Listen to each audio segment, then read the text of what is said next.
Or it says decide whether each of the following relations is a function and explain your answer. In terms of the explanations, it doesn't really have to be overly lengthy, but it should be something that gets the point across.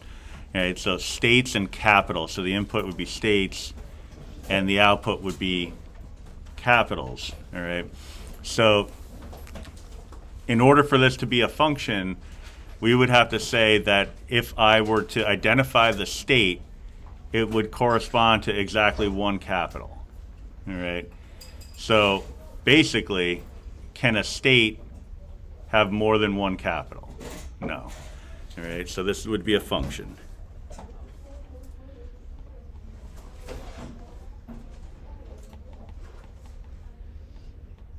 Let me get that a little bigger. Cannot have more than one capital.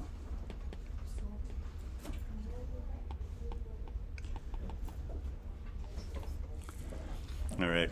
Now, that's reliant on knowledge of states and capitals, right? So we got to be careful about that. And also, I think that that's a pretty good example of why this topic doesn't really lend itself to a unit test.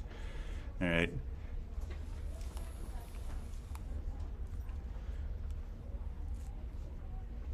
Wait, then wouldn't that also mean that the second the second one B would be also true because a capital can't be in more than one state? A capital cannot have more than one state. Yeah, so the reverse would not be true as well. It would not. The reverse would be a function also. Yeah. All right. So states and cities. Well, can a state have more than one city? Yeah, it could correspond to more than one city. So just because you know the state doesn't mean you know the city that we're talking about. All right. So this is not a function.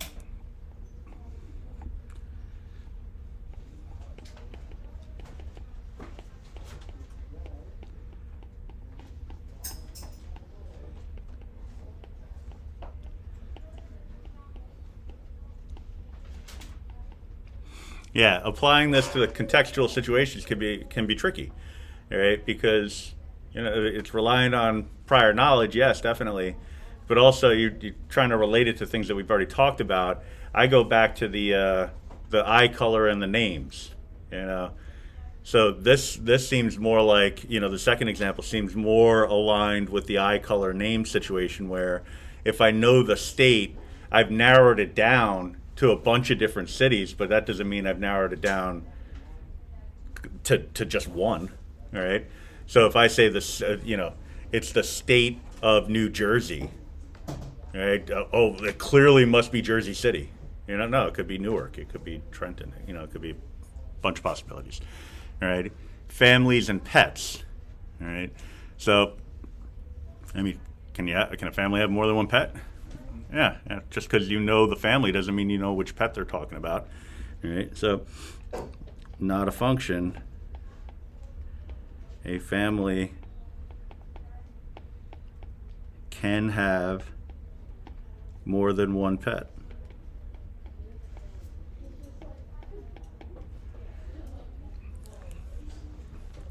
All right. Now, a numerical or a mathematical situation state the domain and range associated with the scatter plot. The reason why I didn't ask for domain and range for the previous problem is because that would require us to identify all the states and all of the capitals. We'd be here for the rest of the year doing that. Right? So, I mean, probably 2021 year, but still, it'd be a while, right? And families and pets, that's infinitely many possibilities. I mean, that's not true. I mean, there is a finite number of families on the planet Earth, but we wouldn't be able to track them all down. So from our perspective, it would seem like it's infinitely many. Right? So it doesn't really make sense to address domain and range for something like that. But for something that involves a finite graph, yeah, absolutely. Right? So the domain, again, is a set of all possible input variables or input values of the input variable. And the range is all possible values of the output variable. Right? So the domain here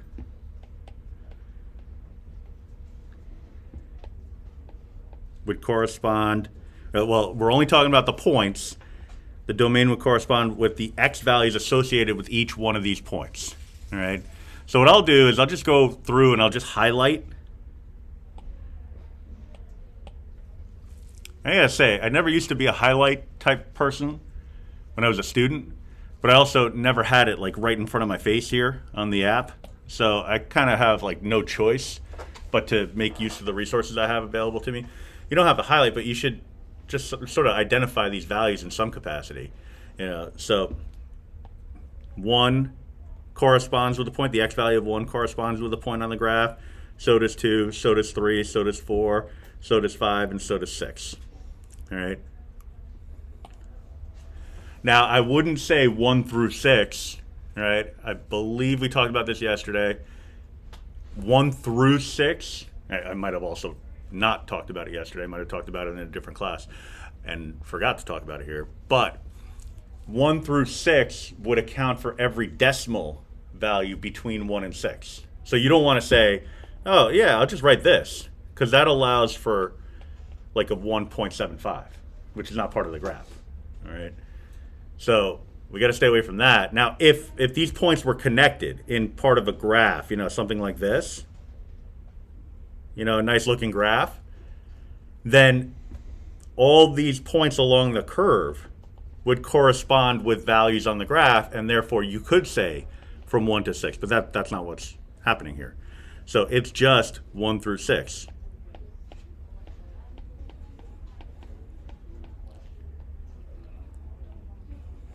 All right. Now for the second part of this, the range, we're identifying y values corresponding with each one of these points. Looks like I have a point at -1. It's not written there, but there is a 0, a point at 0, a point at +1, 2, 3, and 6. All right. Those are the only points, or the only y values associated with points. All right. So that's -1, 0, 1, 2, 3. We skip 4, 5, and we go to 6. All right.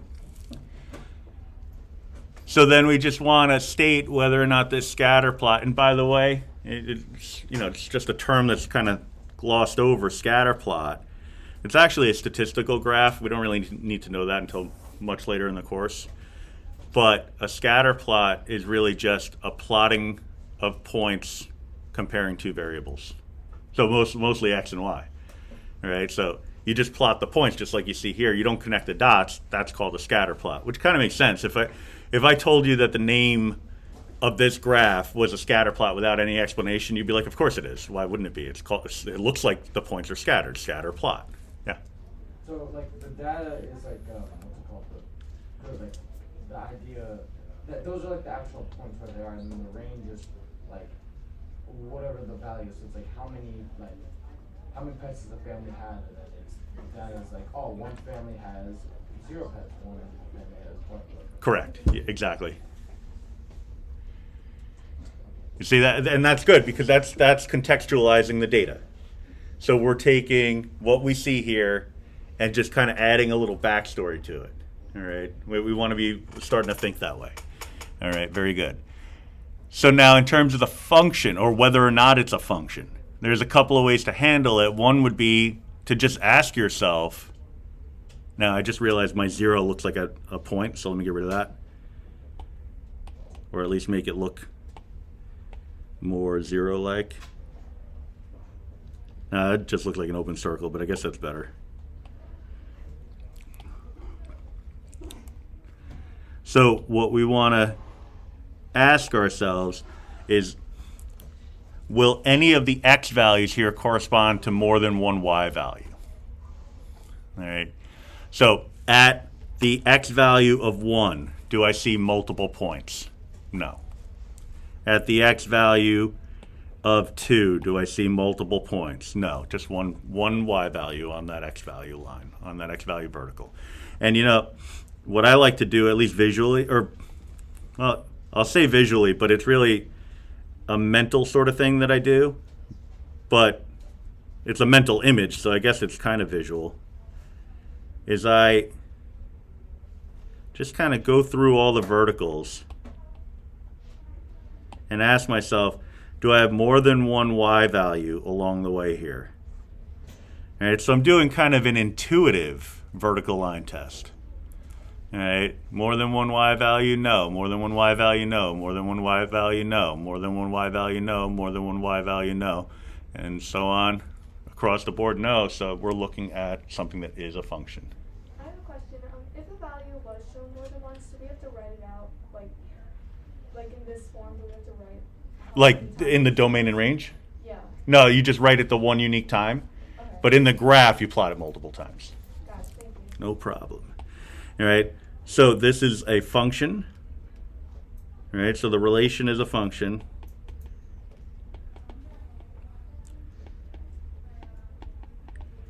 Now, it says explain your answer, so we want to be prepared for that. Now, you got to be careful about that kind of request, all right? Because it depends on the context of the situation. Sometimes it's asking for an answer in context, not the case here, but sometimes it's just saying explain. So if it's just saying explain, you can say it's a function because it passes the vertical line test, all right?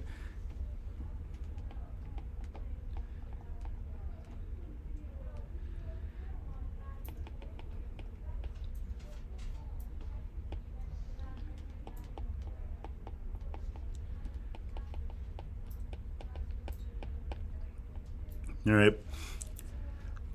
But then just off on the side here, I'm just going to throw in what really the vertical line test is telling us, and that is an x value does not correspond, any x value does not correspond to more than one y value.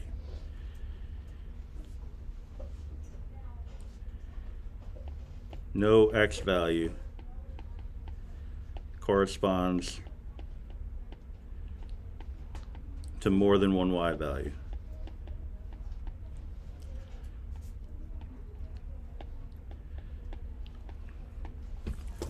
But even that's not a contextual answer, right? In this case, we don't need one because they didn't give us any context, right? So, in case you're wondering, when I say context, I mean backstory, all right? So, states, capitals, states, cities, families, pets, whatever. You know, the following data represents the number of siblings an individual has in a math class, all right?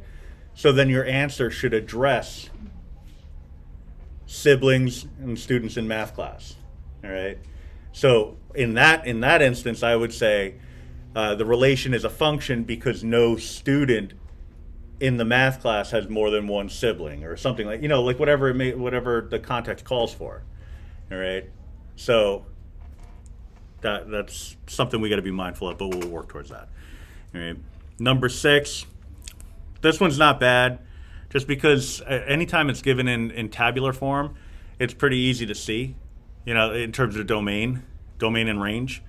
So state the domain, just identifying each unique value of the input variable, which is most of the time x, but we learned in the magnetic darts activity that sometimes we could switch up the x and y, it becomes x and t, or y and t, or t and y, or t and x, We'll even mix it up with other variables as we go forward, time and temperature, stuff like that. So, but the input variable is your domain, or is going to associate with the domain.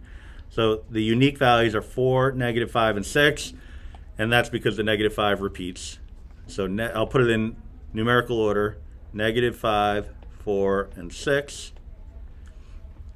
For the range, we're looking at, again, unique values. I got a -3, 3, 5, 6. They're all unique. There's no repeats there. So I'd write them all down. Preference, again, is to put them in increasing order.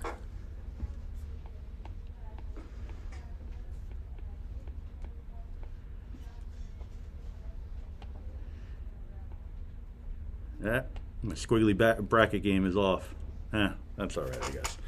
So now I'm just asking myself, is it a function And if so, why? If not, why?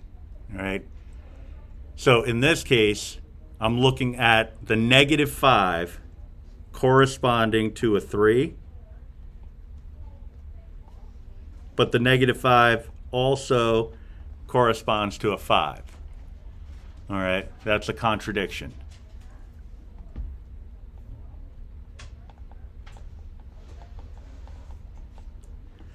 A consequence of that contradiction would be that it is not a function. All right, because a single x value will not correspond to only one y value. The single, and it's weird because I say a single x value, but here I'm talking about two x values. But remember, those two x values are the same. So it's really addressing the single x value. So another way of writing it would be to say, and the arrow charts are actually not the worst idea in the world. You could say a -5 corresponds to a 3, but it also corresponds to a 5. All right. The 4 corresponds to a 6, input output. The 6 corresponds to a -3. Because the -5 corresponds to more than one value, that's a contradiction. So that would be like you're answering a question in class. You know, I say, all right, what's the answer to this question? And two people raise their hand. One person says 3 and the other person says 5. Well, which one is it?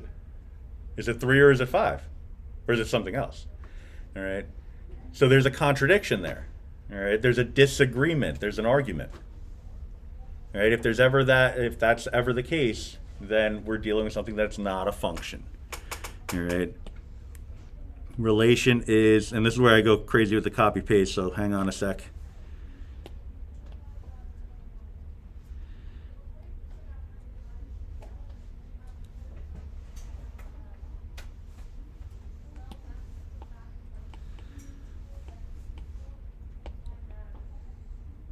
Is not a function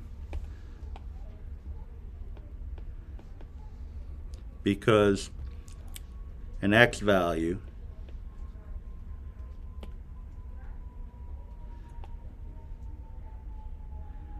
corresponds to more, oh, I just wanted to copy that.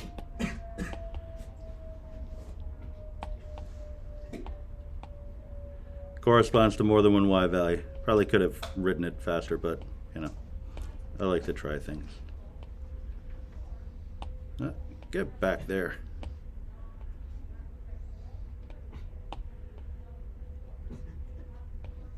Oh, this is going off the rails quickly.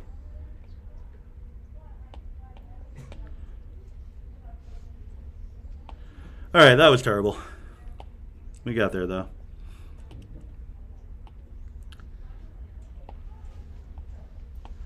All right, relation is not a function because an x value corresponds to more than one y value.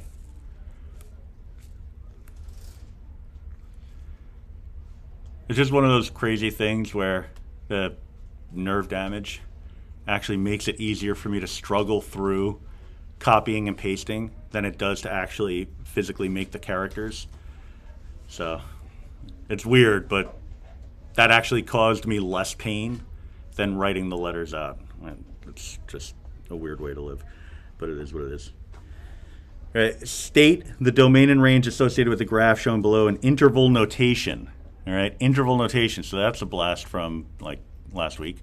So, and then state whether the graph is a function. Yeah, see, that part's not going away, right? Every question, state whether it's a function. Now, it's going to be easier and easier to identify whether a graph is a function because that is just going to become more and more visual. So I grab my vertical line.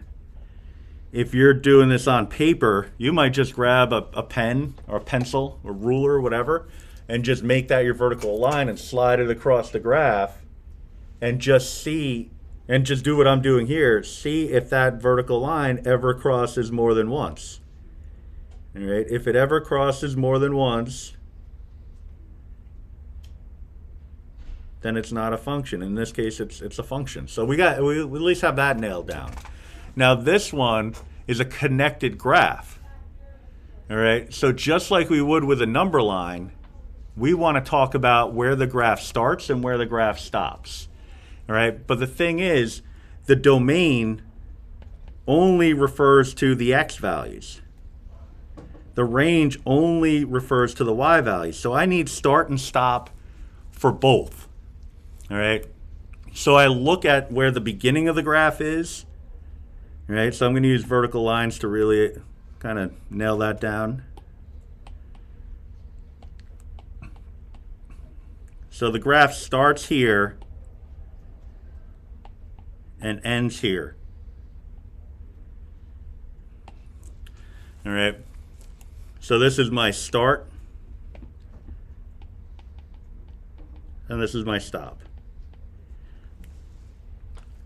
So if I start at this point and trace the graph, just follow the graph, I'm going to get every single point between that first x value and that last x value. All right, that first x value is at -5. That's my start. My last x value is at +5. That's my stop. All right, just thinking only in terms of x. All right, my input variable. So in this case, they want an interval notation, so actually I don't even need the squiggly brackets. What a lot of people do is they create the squiggly brackets and then they put their interval notation inside. We actually don't even need that. So we can get rid of the squigglies and just go straight with the interval. So that's going to be a starting value at -5, an ending value at +5, and they're going to get square brackets. All right, and it's square brackets because we have solid points here. This is a solid point and a solid point here. It's very small, but they're not open circles, so we know that they're solid points.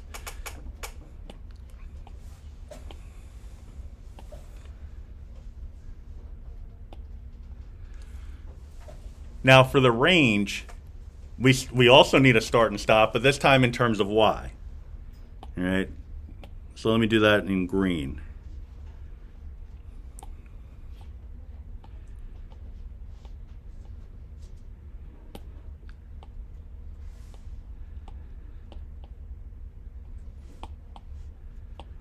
All right, so my lowest point is down here. My highest point is up there.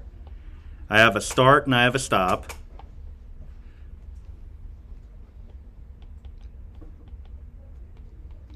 We always go from lowest to highest. All right.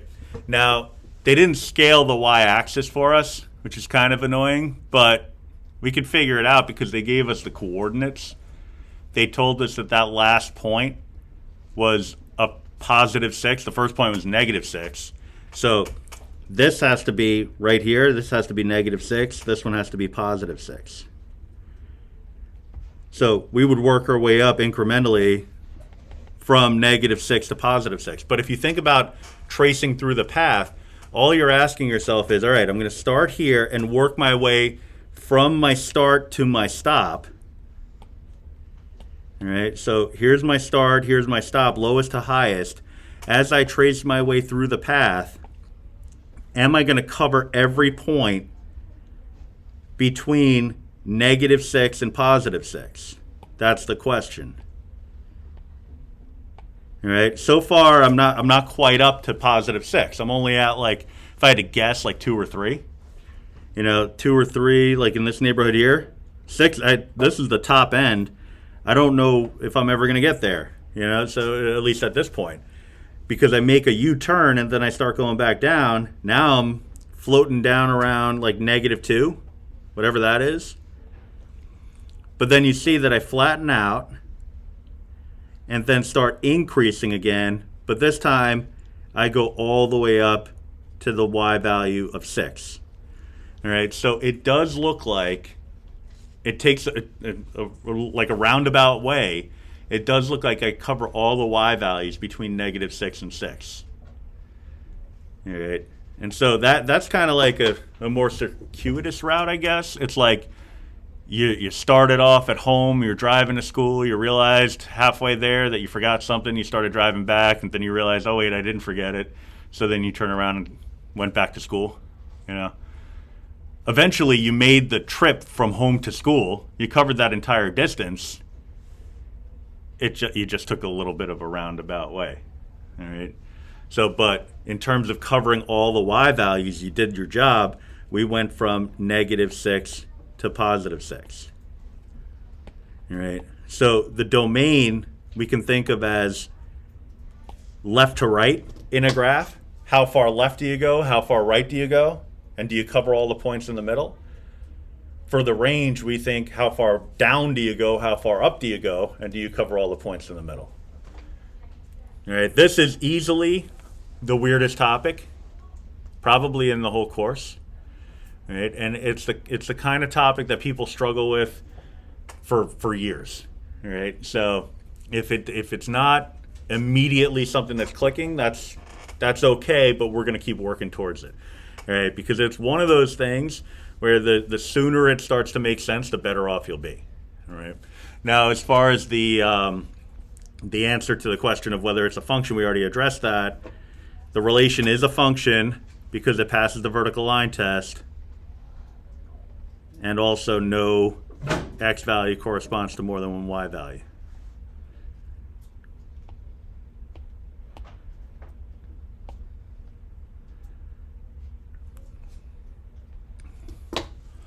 All right.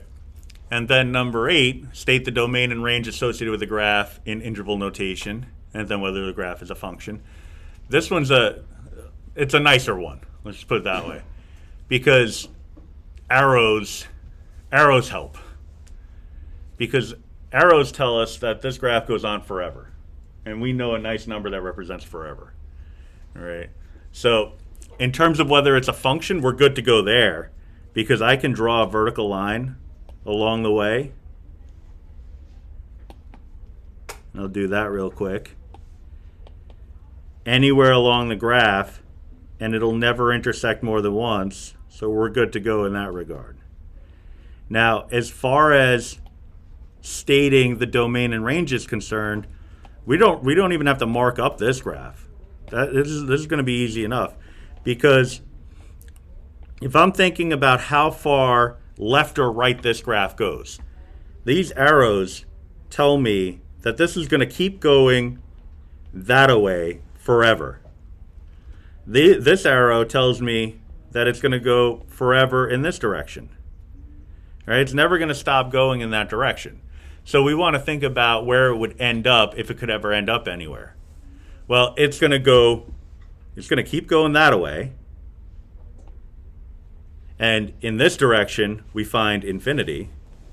It's going to keep going this way. It's going to keep going this way. If I can get a horizontal line. And in this direction, we find negative infinity. Right? It'll also keep going this way. Right? Because if it's going up and to the left part is negative infinity. We just got to think about what the up part means.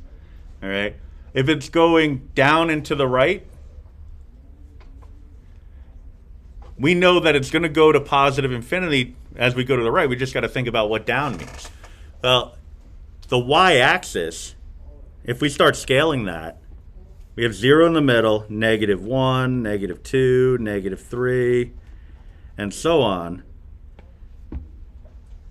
Just like we would have -1, -2, -3 on the x-axis, going out to negative infinity. On the y-axis, if we keep going, we keep following that trend, we'd eventually end up at negative infinity. So keep going this way and you get to negative infinity, right? Using the same reasoning, if we keep going up forever, we would eventually get to positive infinity, because this way is 1, 2, 3. Follow the trend. Our x values go to positive infinity. 1, 2, 3. Keep going this way. Our y values go to positive infinity. So, since this graph goes on forever and ever and ever, the domain would be negative infinity to infinity. the range would also be negative infinity to infinity. Easy to do in terms of getting an answer, a little trickier in terms of conceptualizing it, right? Because you do have to imagine that it's going on, that this path is continuing. But if it does continue, where would that road take you? Well, yeah, it's going down forever, but it's also going to the right forever, all right? So down forever is negative infinity for y, because the up and down references the y values. The left and right references the x values. So if it's going left forever, it's going to negative infinity for x.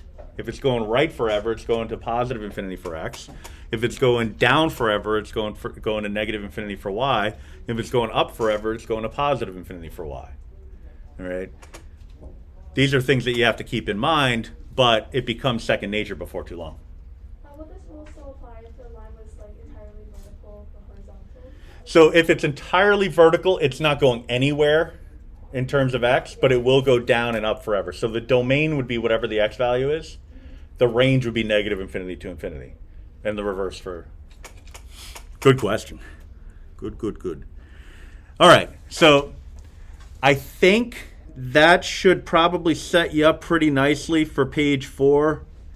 You might have had a look at that yesterday. I asked you to have a look at it, but it might not have made a whole heck of a lot of sense, without us going over number 3. So why don't we try that for homework, and then we'll talk about that one tomorrow. All right. Now.